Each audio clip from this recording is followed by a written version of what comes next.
Welcome back to another episode of Sacred Wild Man. My name is Roy. Today's video is a pretty spontaneous one that has been inspired by some words that I came up for myself today. And I will go ahead and share those words with you right now. And the first line is in the title, which is, "You don't love her." So the words are, "You don't love women. You're just afraid of your desire for women, so you try to nice guy your way into a relationship. You are seeking her approval. It has nothing to do with her. You don't see her."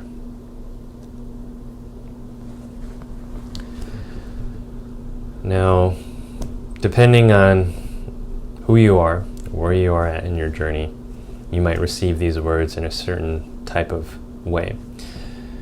For myself, these words maybe,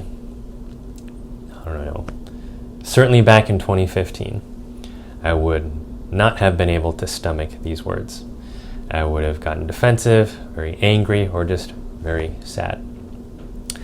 But today, when these words came up for myself, it was as if I was ready to hear them in a almost conclusive type of way, as if it was the ending of one chapter and the beginning of another. It was firm and calm in terms of the delivery and also how I received these words. And to me, that is a good sign of the progress in my journey. Because yes, there was a time where even though it wasn't these exact words, just hearing something similar to this from a friend or from a therapist that I was working with at the time brought up such anxiety and defensiveness. Like I couldn't face it. I couldn't hear it. Didn't want to hear it. And being able to hear these words today and offer them to myself has inspired me to share this message with any other men out there who can relate to these words, who can relate to this nice guy dynamic of living out much of their lives as this guy who, you believe you must be nice. You need to be the nice one who's not like those other guys so that you can receive the approval or the good graces of a woman that you are infatuated with. I use infatuation because it's not based on actual love, in my opinion, at least how I'm defining these words for myself. To me, infatuation has more to do with a almost hypnotic element to it, where you don't have a solid sense of yourself. And so you're kind of just enchanted by a woman, and you've completely lost touch with yourself and your own groundedness. Whereas truly loving a woman, in my opinion, is that you see her for who she is, and that your approach to her has nothing to do with trying to get approval from her. And as a nice guy, none of this was ever really conscious to me until it was fleshed out in therapy and my own personal process of awakening and doing the work, doing the inner work to look at myself. Because where I had come from was more so this deep need for a woman to fill something in my life, to fill this void. In a previous video, I put out this metaphor or this analogy that I think it was about triggers and how triggers are our greatest teachers. Is that when we're operating from this unconscious place, we have these wounds, we have these stories, limiting beliefs that we carry, and these experiences that shape how we see the world, how we feel, our bodies and nervous systems. It is as if we're walking through life handing out scripts to some drama that nobody else has auditioned for. We just hand out these scripts and we see this person, we're like, you would be a good fit, and you would be a good fit for this role in my life. I don't know anything about you guys. but from the feeling that I get, you can play this role in my life. And I want you to act and behave a specific way to help me work out something in myself that I don't know how to do. Again, all unconscious. For me, as this nice guy, the dynamic was, I need a woman to be able to approve of me. I need to gauge from her, right? So I'll do whatever actions that I need to do or think I need to do. I project what I think she wants or needs. And in turn, she will give me something. Right? I pay attention to every look she gives, every movement, her entire mood, being super sensitive to it. Just to gauge, am I okay? Am I okay in her eyes? Am I doing enough? Am I liked? And quite honestly, that's not a relationship. That's not seeing her for her, but using her as a object or mirror of sorts to try to work something out in yourself. And the specifics of that is not the intention for this video. If you want to go further into that, I would recommend the video I made, I think it was titled, Why Men Must Break Up with Their Mothers. Because oftentimes this mother complex, these fused relationships between mothers and their sons, play a big part in this nice guy dynamic. Also, the book No More Mr. Nice Guy by Robert Glover is a great one as well to kind of demystify some of this if it's something you experience and want to know what's going on here. But that was the dynamic that was going on for me, and so much of my time was spent oriented around how am I? You know, how do women see me? Am I okay? Am I doing enough? And whenever something happened where they would leave, or they would suddenly stop responding to my text or these other things, it was devastating. There were moments like in high school, first girlfriend, I cried when she said, you know, I think we should break up. I just don't think we're a good fit for each other. And I cried and I cried and I cried and I begged and I talked to her friends like, please, give me another chance. In the end, she did, but that wasn't ultimately what was helpful. And then there was another time in my life where I thought I fell in love with a Japanese girl and lavished these gifts or these cards and things upon her. It's like, I just want you to love me because I love you, and this will be so great. This will fix everything if this works. She didn't feel the same way. She left. I think I cried for 2 weeks. And then I was like, all right, I'm done with that. I've been able to move on. But they have always been these devastating experiences that, looking back now, it's like, what if I could speak to myself then? One of the questions I would love to ask is, what is so important? What is so important about this girl, this woman, that if you don't have her, if she doesn't like you, your world ends? And your world can't begin anywhere else except for with her. What is so significant about her? What are you putting here? And I probably couldn't have answered the question at the time. But these are the questions that I think any man who wrestles with this ought to ask himself. Instead of focusing so much on the woman that you wish would like you, that you would be able to win her affection and attention, to start asking larger and deeper questions. And this is where I have to point to a lot of the inspiration I've recently drawn from Zan Perrion, who wrote the book The Alabaster Girl. He also has a lot of talks that you can find on YouTube. And he speaks with sincerity and gravitas that is hard to put into words. But to me, he does have a very strong lover energy, the integrated lover energy, as well as the warrior. And I did a video on the lover archetype, healing the lover archetype, most recently. And if you want to watch that video, you can just go take a look at that. But he spoke about the importance of bigger questions.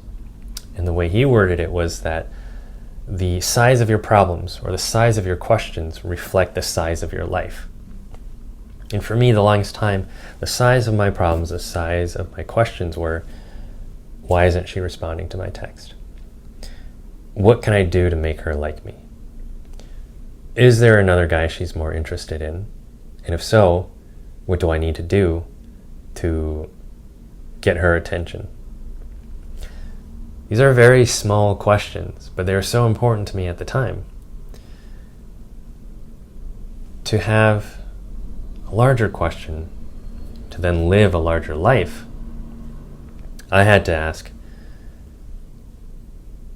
I have pursued 3 women consecutively in this period of time. Each time I have failed. Each time it seems they keep stepping back. They don't want closer contact with me. It takes them longer to respond to my texts. Okay.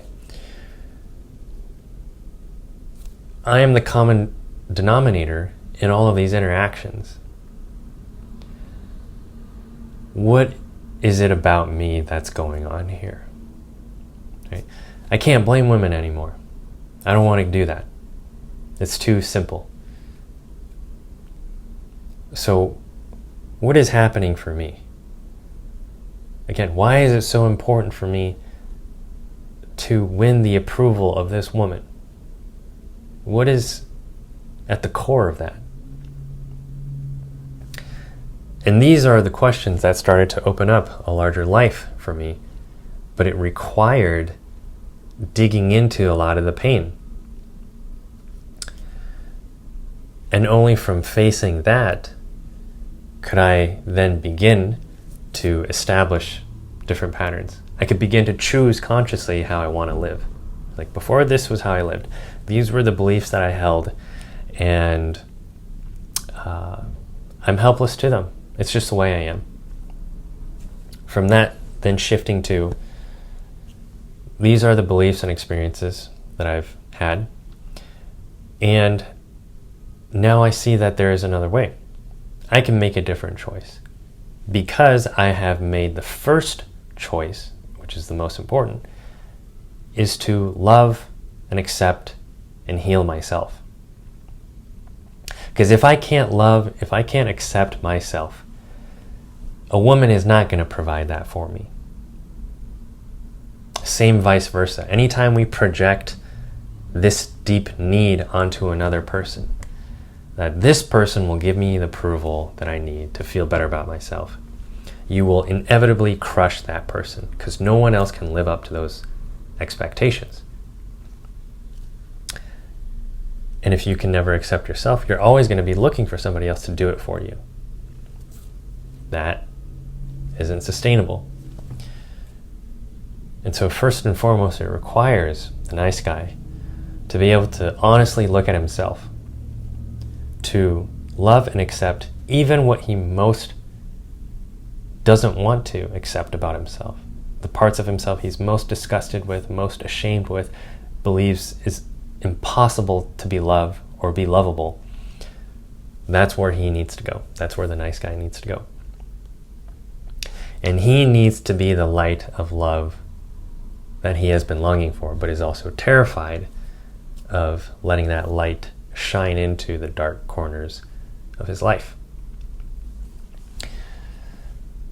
That's where the change starts. I'm just letting the car horn beep.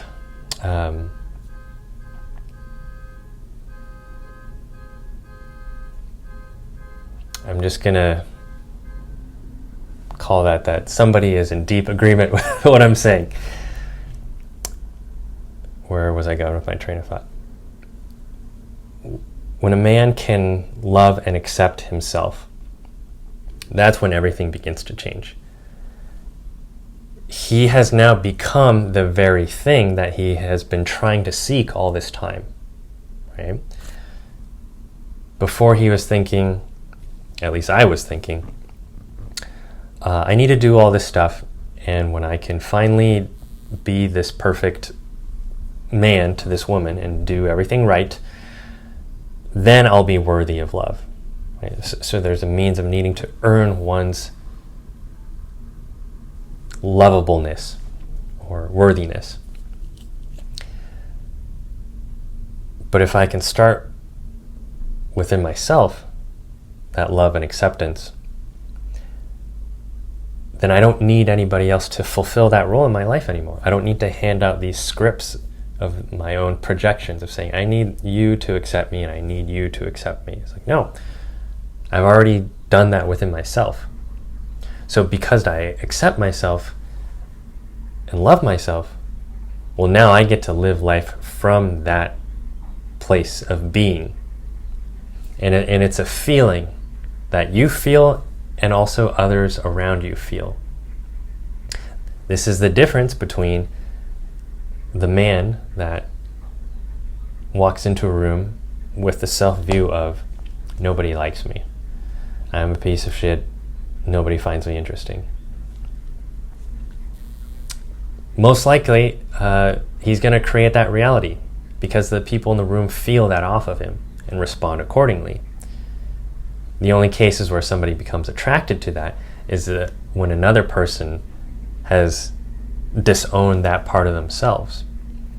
And this could be a rescuer type person, right? Like, I can't accept the part of myself that feels like this abandoned orphan. So when I see it out here, I'm going to try to save this person, because if I can save this person, then by proxy, somehow I can save myself. So you'll still attract someone, but it may not be what you ultimately want to attract. Whereas if you're the man who feels within himself, I know who I am, I know my shadows, and I know my light, and I embrace it all, and I love and accept myself, truly. This man, when he enters a room, people catch and feel that, right? We talk about vibrations, he's got good vibes or frequency. It's a felt experience. And that will begin to shape and influence the world around him. And so that's the starting place. For any nice guy wrestling with being able to find self-worth, that's where you need to start. What keeps you from loving yourself? What are all the stories, beliefs, and experiences that you're clinging on to of why you're not worthy, and thus this woman being in your life will then make you worthy? What are those stories and beliefs?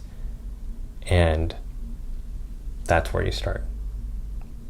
Where are the blocks? And can I love myself here? And then the other piece that I want to share is, once you've done that, you've reached some point where you have grown to being able to love and accept yourself, then you can truly begin to love women, which I think is not something I've realized until now. Truly be able to love a woman for who she is, not who you would want her to be or wish she could be in your life, any projections you have on her, but you see her for who she is. And maybe the areas where she's afraid to show, doesn't believe she's lovable, or the areas she loves to show, that's her light. You get to see all of that, and the compliments that you give, gifts that you give, your actions and behaviors are no longer oriented around trying to get something from her. Like, I need your approval. That's why I'm doing this. I'm giving in order to get something. You give freely because that's your nature as a man.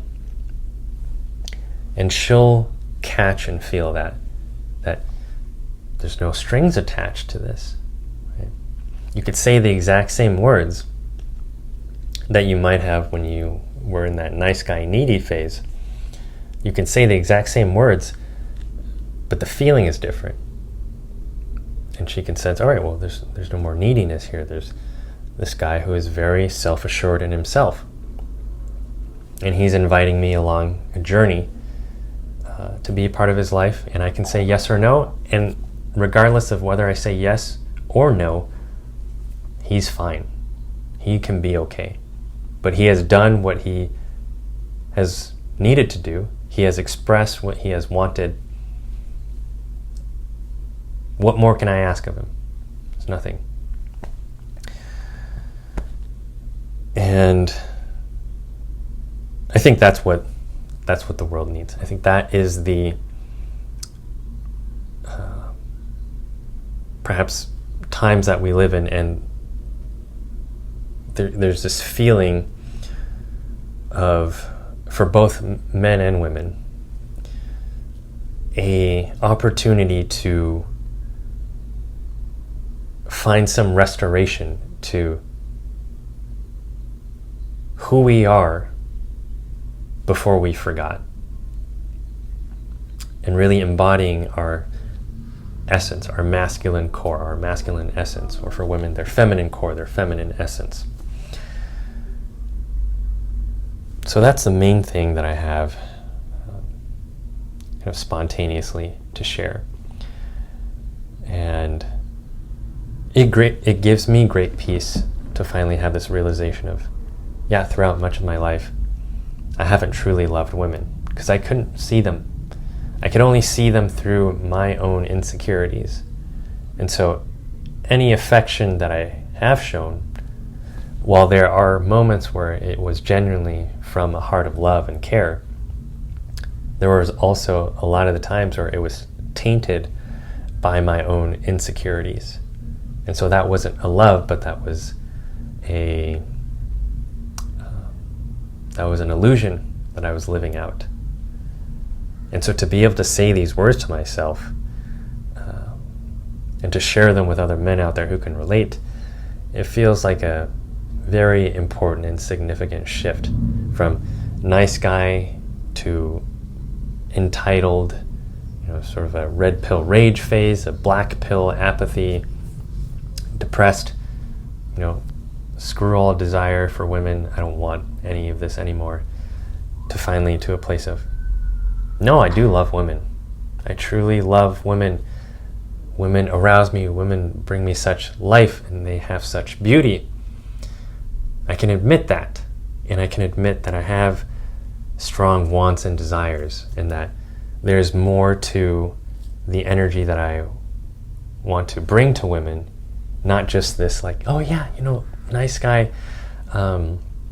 very uppity or heart-centered, but not in my pelvis, not in my groin, of the more penetrative, deeper, and also darker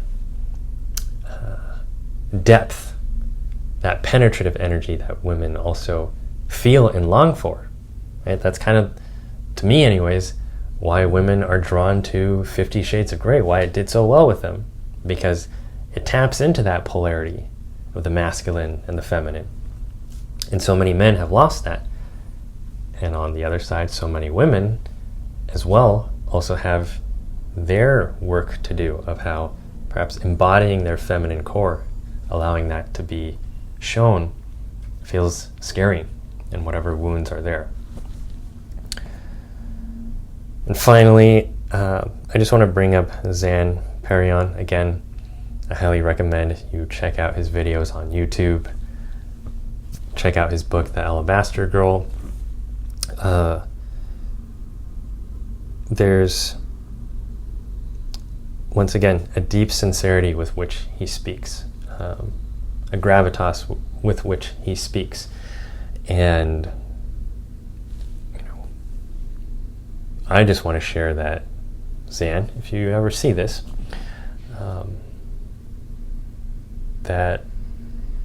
I thank you.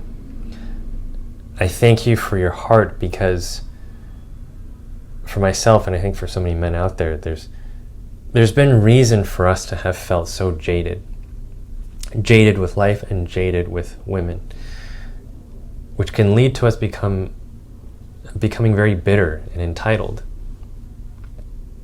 just like women on the other spectrum, right? Bitter and entitled.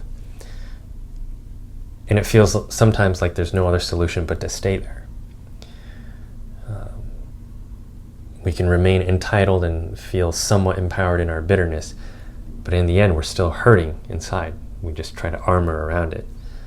But Zan, you are a man. Here is a man who didn't ever kill off his heart, didn't kill off his desire. He was that integrated lover that felt all the pain, but also felt all the joy.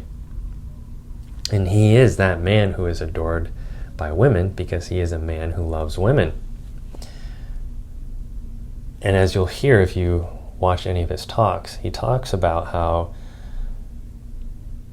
when he was trying to figure all of this out, when he was in his nice guy phase, when he was failing, lonely and miserable, there were no coaches, there were no men or male figures around him who were talking about these things. How do you talk to a woman? How do you express your desire to her? There's none of that.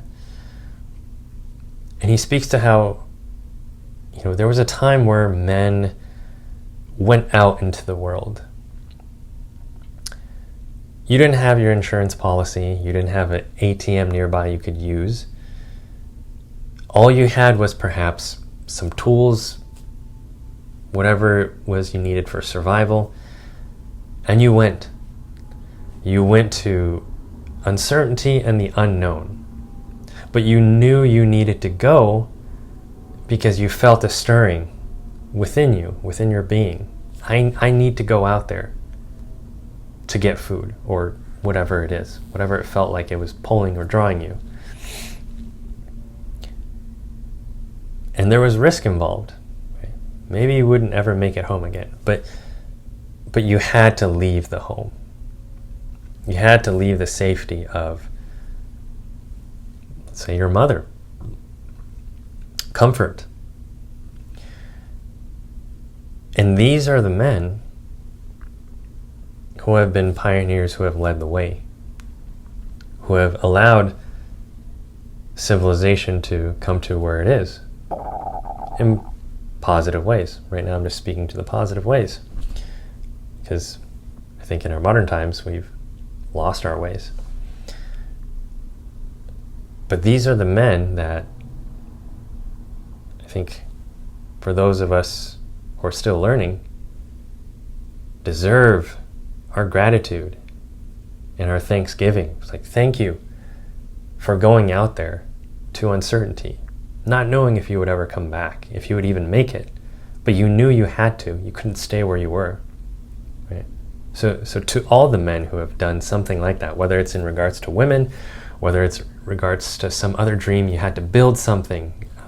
So the video cut off there, but again, main message, thank you, Zan, and thank you to all the men who have taken the risk to go out there to figure things out, and then to come back and teach these things to so many men, young men and boys who long for this, who wish their fathers would have taught them this.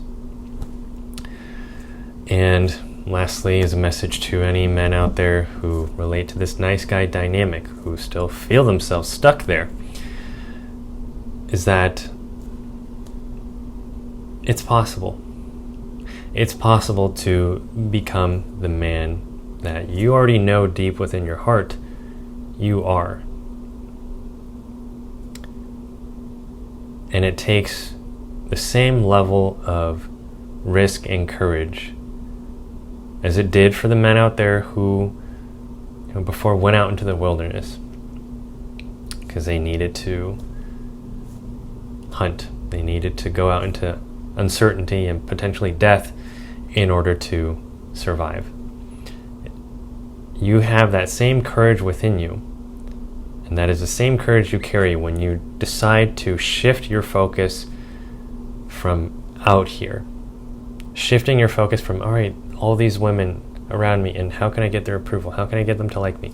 When you shift that view internally to, I am the common denominator here. What is blocking me from loving and accepting myself? What is my core wound here? What do I need to sort out within myself? That's you demonstrating that same level of courage. And that's not something anyone can take away from you or belittle. And so that is the direction of, if you're looking for hope, right, that I have to offer. You hold the answer. Nobody else does. Other people can be guides to speak to you in certain parts of your journey in discovering, who am I as a man? Who do I want to be as a man? But nobody can do the work for you. And it's always there available to you. This requires you to make that choice. If what has been, the choices that you have made, the decisions, behaviors you have made up until this point aren't really serving your life anymore, but they're keeping you small, they're keeping you in the familiar, but also the painful, this might be a great time to then ask, do I want to keep doing this?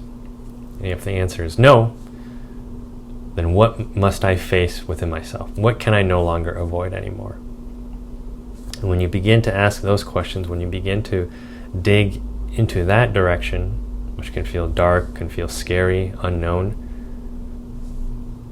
that is when, as so many people have described, certain people come into your life, certain experiences start to happen that you can't explain. But that's as if the universe has suddenly conspired in your favor of, yes, he finally answered the call. He has broadcasted out into the world, I'm done living this way. I choose to blaze a different path, and I'll do whatever it takes. The universe orients around you and says, we heard that. We'll help you out. As long as you're committed to this path and you put in that effort, that intention, we'll have you along the way.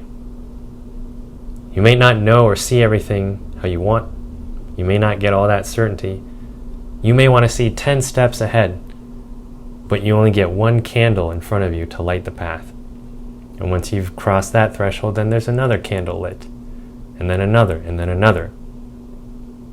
And that's how you continue that walk. But all the while, as long as you're committed, there's this supernatural way in which the universe, God, whatever you want to call it, is there to support you. That this life may actually be in favor for your expansion, not your smallness. So that's all I had to share for today, and I thank you for tuning in.